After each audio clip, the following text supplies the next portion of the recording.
Good morning, everybody. Orange J here with another Etheria restart video, and today we're going to talk about which unit you should select in the upcoming Wishbinder event. Now, I'm purposefully calling it event, even though in the in-game announcement it is called a gift, and I'm going to get into the communication surrounding this event here in a little bit, but as an example of like slight miscommunications that tend to lead people astray, a gift is something you are given for free. An event is something where you earn Wishbinder points and exchange those points for a reward. A small distinction, but many little small miscommunications leading up to this event have led people to be disappointed, and there's meltdowns happening on Twitter and stuff like that. Look, this is a great thing. The three units that you can earn to select, Klaus, Veronica, and Tsukiyomi, are all great units, and I'm going to talk about which one of those I think you should pick. It depends on where your account is, and we'll get there first.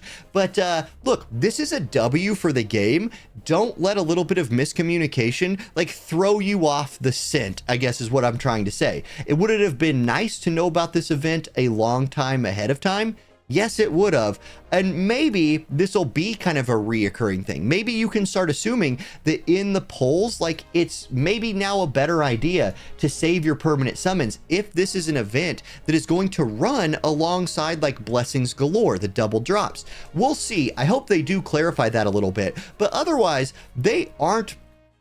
I don't know. I guess I don't expect to know everything that happens in a game months in advance. It's very nice to know that we have the double drop events as once a month. That is why I save all my energy pots. I'm at 55 right now somehow, which is awesome. So I'm ready for Blessings Galore, but I might start holding on to polls if they tell us that this is an event that's going to happen all the time. I'll get to the communication side later. Let's talk about the units first. I want to start with the units that I have. Veronica and Klaus. Look, here's a TLDR on Klaus. If you are struggling to push content in this game, if you are not clearing Inferno in all of the different Infernos, Klaus is probably the pick for you. In fact, if you look at Klaus on Pridewind's tier list, which is a really good tier list to use, she is tier 0 in Doki Doki, she's tier 0 in Terramaton, she's tier 0 generically for PvE, and she's tier 0 in Guild Boss and Phantom Theater. The only thing she struggles in with PvE is Aurora, where she just has that elemental disadvantage working against her. Otherwise, this chick is awesome. She will absolutely help you push through PvE content in this game. And if you don't have her, she's not somebody you're going to want to dupe out a bunch. So if you already have her, maybe go for somebody you don't have yet. But if you don't have her and you're struggling to push content in this game, she's wonderful and absolutely worth picking up and worth starting to work on. Now, outside of her, the other two units are PvP specific units, Veronica and Tsukiyomi. Veronica is probably the one that I would pick last on this list, but is absolutely worth having if you already have the other two. Veronica's also not a huge lattice investment unit. I use my Veronica all of the time. She is one of the queens of guild versus guild content in this game for me, and the only investment that I've done into her is I've leveled up her skill 3 to this point right here. It's a 3 lattice investment, and yeah, that's just to upgrade the buff steal chance right here, which I found that I was needing. I could think about, if I was going to use her maybe more in RTA, I could invest another 3 lattices in her to get a little bit more speed, but her gimmick is she gets a turn meter push when she's hit. So you build speed on Veronica, she uses her skill 3 to lead off of a fight, you build speed and bulwark on Veronica, by the way. Then she starts a fight by stripping buffs from the enemy and then giving all of her buffs to her whole team, including a soul ward buff that makes your team unkillable. You can see soul ward right here. So she's an excellent counter to those speedy crowd control teams. If you have you build bulwark on her, so she's not crowd controllable in the first turn. Then if not Tsukiyomi, but our girl Kazuyo the Reverie. If Kazuyo opens up with an AoE sleep, it will boost Veronica's turn to the front if you've built her with like close to enough speed to be anywhere near the front. Then she gets to buff steal from the enemy team, spread her immunity to the rest of your team, so you can't be crowd controlled or hurt anymore with CC, and gives everybody the soul ward so they can't be killed. She is countered by dispel, so there are a lot of like ways to counterplay her in the game, which is why she's the character that I would pick last. But she's a wonderful tool for your PvP tool bag if you don't have her yet. And really, she's you could play her with a 0 lattice investment and you'd be feeling pretty good about that. Her damage with her skill 2 is like a nice AoE attack that actually isn't considered like damage. It skips shields is what I'm like. If a character's shielded, this just like drains their HP. It doesn't even have to check their shield. So I catch people off guard with the amount of damage that she can do with her skill 2. An excellent PvE or PvP unit. However, the better PvP unit on here, if I go to PvP, is Tsukiyomi. And she's a character that I don't even have yet. Like, look, there's this thing in RTA, or at least this has been my experience with RTA so far. If you don't have Lily, who can, push a super hard hitting DPS that's not built for speed to the front, or Tsukiyomi, who can push a really, well-built DPS to the front that can then one-shot your team, you're kind of in this weird spot where you have to like pre-ban one of them if you're in diamond or higher, and then ban the other one that's picked from the enemy team. Because if the enemy Tsukiyomi is faster than your whole squad, if you have the fastest character in the game and that character is Tsukiyomi, you get to go first and second. And if your second is like a Yelly who's built full damage, not that like speed, I'm gonna just try to narrowly kill you Yelly, but like full PvE DPS Yelly, she goes just boosted to the front of the line. We have problems on our hands here. And that's why Tsukiyomi's up here in tier 0 for PvP. And if you look at like character stats, this is something I love to do in this on Pridewin. If you look at character stats, let me get my face out of the way here. I'm going to sort by like speed max, so highest potential speed that you can have. Tsukiyomi is right up here near the top. She's at 137 max speed. So if you lattice into her for speed, she can get up to 137. Now that's not Lily. You can see Lily's 142. In fact, Kloss is the highest at 143, the other character you could pick here. But Lily up there at 142 is insane. 137 ain't that far away. She's up there near the top, and that is something that really helps her out. And I think that she is the best PvP choice on this list. If you don't have any of the three, I think all of the three of them are worth getting, but my options would go like this. If you're still working to clear PvE content in this game, Kloss is going to help you the most there. If you're looking to start messing around in the in game, like really trying hard in RTA and really going hard in like guild versus guild or PvP, Veronica is a fine choice. Tsukiyomi is that speed racing choice. And if you want to like power boost your hard-hitting DPSs to the front, Tsukiyomi is the way to go there. I will be picking Tsukiyomi myself on this banner, but I also have the other two. As an aside, if you have all three of them already, these aren't characters that really like care a lot about dupes, so you could continue to just save your pulls for the next one of these events. Like, let's see how many pulls it takes. And now let's pivot this video into the whole communication thing. Let's see how many pulls it takes to actually pull this off. Okay, for the communication thing, I want to reference their own Twitter post. So here's the Twitter post from the Etheria Restart team about this event. Wishbinder gift announcement. Dear hyperlinkers, when summoning Animus in permanent summon, you can earn the points. Once your points reach certain thresholds, you can claim stage rewards, such as a perfect lattice, quantum cipher box, quantum prototype, and more. There's just not enough information here. Like, if this was all that you saw, you wouldn't even know what a quantum cipher box is. You wouldn't even know. To make things worse, there was a leak of like a SELECTOR SSR event in an Asian, like one of the like Taiwanese version of the game, I don't know, one of the Asian versions of the game. Something leaked, and content creators, people have been talking about it for a long time.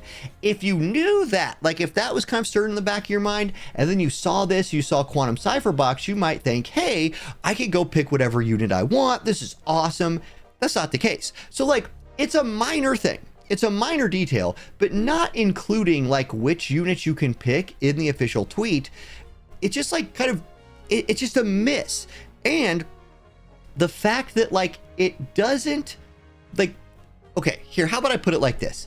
we need to start being, when I say we, I'm including myself here as like a content creator, but the community at large, we need to start being more careful with the information, like with what we're dealing with before it's live in the game. We have not done a good job of like looking at characters, for example, before they launch and being like, that character is going to be OP or that character is going to be bad. And metas shift in this game anyway. So like take, for example, Lilium. Lilium on paper looks like one of the best units in this game. I still think she's a really dang good unit, but it took a 12 lattice investment for me to get her there. And she's really good at like RTA, but probably not very many other things. On paper, like before she came out, everybody just hyping her up. Then people like auto pull her and they're like not investing lattice into her and they're kind of disappointed. So like we need to be a little bit more careful about like how we deal with information before it comes out. And that really does include the leaks as well. It would have been nice if as soon as this information leaked, the development team went ahead and like made some official posts and clarified some information and then probably tried to clean up the leaks. I don't know. But like just the fact that, okay, and I mentioned this before. Here, watch this. I'm going to return to the login screen so I can look at the news. I don't know if there's an easier way to do this without going back to the login screen or not, but I do know that I can see the news from here. Okay, load please. There we go. So for example, just calling it a gift. This is not a gift. And like, people get kind of angry about this stuff. I'm going to go back to the Twitter post here in a minute and we're going to read some of the rage stuff on there, but like, it's not a gift. This is an event. You have to like spend your polls to earn the stuff. A gift is like you walk up to somebody, you're like, here's $20. You're like, wow, thanks. That's really nice. That's what a gift is. So very minor, but let's continue to improve our communication here between like the development team who is, you know, releasing information. And I will really try to continue to do a better job of like improving the way that I say things. And I hope that like that just, you know, we're all learning how to cover this game as content creators right now. Now, like for example, let's get a community pulse check from this tweet thread. So here's Plyo. This is a very good challenge. Not only is difficulty to build units, but also now we can't pull. Thanks for increasing the difficulty. Are you going to consider increasing Ringo difficulty next? Now look, this post is real dumb. Like I don't, this is a miss, but let me go ahead and translate this, by the way. This is a very good challenge. He's saying that like now he's scared to even pull. That's what he's trying to say right here. Like it is hard to build units in this game right now. Like getting the lattices to invest into the units, that is difficult to do. Yes, like true. That's kind of like one of the things in this game though. I don't actually mind that so much. Still, that's what he's saying. And now he's like, we can't even pull. And then are you going to consider increasing Rango difficulty next? No, they're probably going to nerf Rango difficulty soon, I would think. I would hope. But like, that's kind of the feel of how people who are even covering this game feel. You can see this guy's a content creator. He made a video about it, linked his video. He then asked the question, how often will this happen? In my head, this is a nerf to the permanent summon. It's 100% not. This is 100% not a nerf to permanent summon, as we'll have to wait. You don't have to do anything for future Wishbinder events in the future to get the most out of our pulls. So yes, but like, again, this is what I'm talking about. There's two things that could happen here that would clear this up, and both of them have to do with communication. One, we as like content creators in the community need to wait and see how many pulls it's going to take to get these rewards. If it's like 40, bro, you could just, that saving 40 pulls ain't nothing. That's not a big deal. If it's 100, it's still probably worth it. Like let's say it's 80. Let's say it's 80. So let's say it's an entire pity. That means if you saved up an entire pity on the permanent banner, you could summon on it. You're guaranteed to get one SSR from that pity, and you're guaranteed to get a selector. That's great.